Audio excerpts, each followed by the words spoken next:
মহানবী সাল্লাল্লাহু আলাইহি সাল্লামের রওজার ভেতরে কি আছে সেটা কিন্তু আমাদের অনেকেরই অজানা। বন্ধুরা, আজকের এই ভিডিওতে আমরা দেখব নবীজি সাল্লাল্লাহু আলাইহি সাল্লামের এই সবুজ গম্বুজের ভেতরে কি আছে।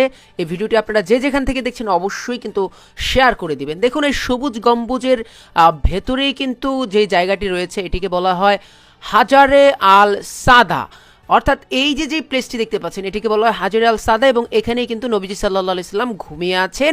এখানে দুইটি পার্ট রয়েছে, একটি পার্টের নাম হচ্ছে হারাম এবং অপর পার্টটি হচ্ছে সালাম পার্ট। তো এই হারাম পার্টের মধ্যেই কিন্তু নবীজি সাল্লাল্লাহু আলাইহি সাল্লামের রওজা, এবং এই রওজার জায়গাটিকে বলা হয় হাজরা আল মুতাহহারা। এখানে নবীজি সাল্লাল্লাহু আলাইহি সাল্লাম তার দুই সাহাবীকে কিন্তু সঙ্গে নিয়ে এখানে ঘুমিয়ে রয়েছেন, হযরত আবু বকর রাদিয়াল্লাহু তাআলা এবং হযরত ওমর রাদিয়াল্লাহু তাআলা, এবং এই অংশটিকে বলা হয় বায়াত আল সাদা।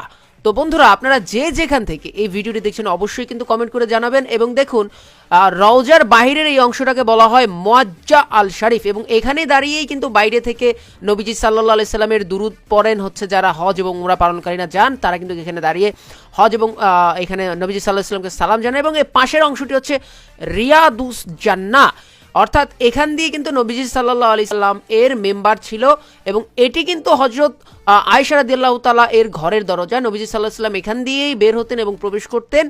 পরের যেই দেয়ালটি রয়েছে সেই দেয়ালটিকে কিন্তু বলা হয়, এই দেখুন, এটিকে বলা হয় দ্য ডোর অফ তাহাজ্জুদ। নবীজি সাল্লাল্লাহু আলাইহি সাল্লাম রাতের বেলায় এখানেই কিন্তু তাহাজ্জুদের নামাজ আদায় করতেন, এবং এই দরজা দিয়ে তিনি আসা যাওয়া করতেন। পরবর্তী যেই দেয়ালটি রয়েছে এটি তো একটি চতুর কোনা দেয়াল। তো এই দেয়াল, এই যেই দরজাটি, এটি হযরত ফাতিমা রাদিয়াল্লাহু তাআলা এর ঘরের দরজা, এবং সবচেয়ে ইন্টারেস্টিং বিষয়, এই দরজা দিয়েই কিন্তু বর্তমানে একমাত্র পবিত্র এই রওজা শরীফের ভেতরে প্রবেশ করা যায়, আর কোনো দরজা নেই। তো এই দরজাটি ভেদ করে যখন হচ্ছে আপনার যদি যাওয়ার কখনো সৌভাগ্য হয়, তাহলে প্রথমেই রয়েছে হযরত ফাতিমা রাদিয়াল্লাহু তাআলা এর পবিত্র রওজা, এবং এই রওজার পাশেই ছোট্ট একটি এই যেই দরজাটি রয়েছে, এই দরজা দিয়েই কিন্তু ওই হাজরা আল মুতাহহারা, অর্থাৎ যেখানে নবী করিম সাল্লাল্লাহু আলাইহি সাল্লামের পবিত্র রওজা, এবং রওজায় এই জায়গাটিকে বলা হয় হুজাইরা আল সাদা, অর্থাৎ এই কাবার, রওজাকে যেই কাবারটি ঘিরে রেখেছে এটিকে বলা হয় হুজাইরা আল সাদা কাবার। এটি খলিফা হারুন আর রশিদ তিনি সর্বপ্রথম নবীজি সাল্লাল্লাহু আলাইহি সাল্লামের রওজাটিকে কাভার করে দিয়েছিলেন, এবং দেখুন পুরো উপরেই কিন্তু কি ওই সবুজ গম্বুজ রয়েছে।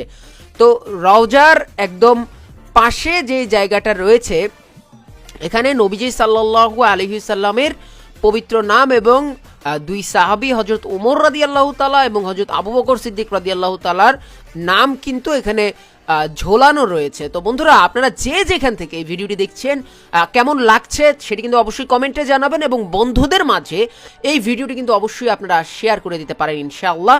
তো দেখুন, পুরো জায়গাটি কিন্তু অত্যন্ত পরিপাটি, এবং যেহেতু নবীজি সাল্লাল্লাহু আলাইহি সাল্লামের পবিত্র রওজা বলে কথা, এবং এর দেয়াল অর্থাৎ এই যেই কাভারটি দ্বারা ঢেকে রাখা হয়েছে নবীজি সাল্লাল্লাহু আলাইহি সাল্লামের রওজা, পুরো দেয়ালটি কিন্তু কোরআনের অক্ষরে কিন্তু একেবারে ক্যালিওগ্রাফি করা রয়েছে। তো বন্ধুরা, আপনারা কে কোথা থেকে এই ভিডিও দেখছেন অবশ্যই কিন্তু কমেন্ট করে জানাবেন, এবং বন্ধুদের কাছে সাথে এই ভিডিওটি কিন্তু শেয়ার করে দিবেন। তো বন্ধুরা, আশা করি এই ভিডিও থেকে আমরা মহানবী সাল্লাল্লাহু আলাইহি সাল্লামের রওজার ভেতরের যেই একটা সংক্ষিপ্ত বর্ণনা সেটা কিন্তু কিছুটা হলেও জানতে পেরেছি, বুঝতে পেরেছি, এবং এই যেই একেবারে বাইরের একটা পার্ট, এই পার্ট কিন্তু এখানে হযরত আয়েশা রাদিয়াল্লাহু তাআলার ঘর ছিল, এবং উম্মুল মুমিনিন হযরত আয়েশা রাদিয়াল্লাহু তাআলা এবং নবী করিম সাল্লাল্লাহু আলাইহি সাল্লামের ঘর ছিল। এখানে তারা থাকতেন, বসবাস করতেন, এবং এখান থেকেই নবীজি সাল্লাল্লাহু আলাইহি সাল্লাম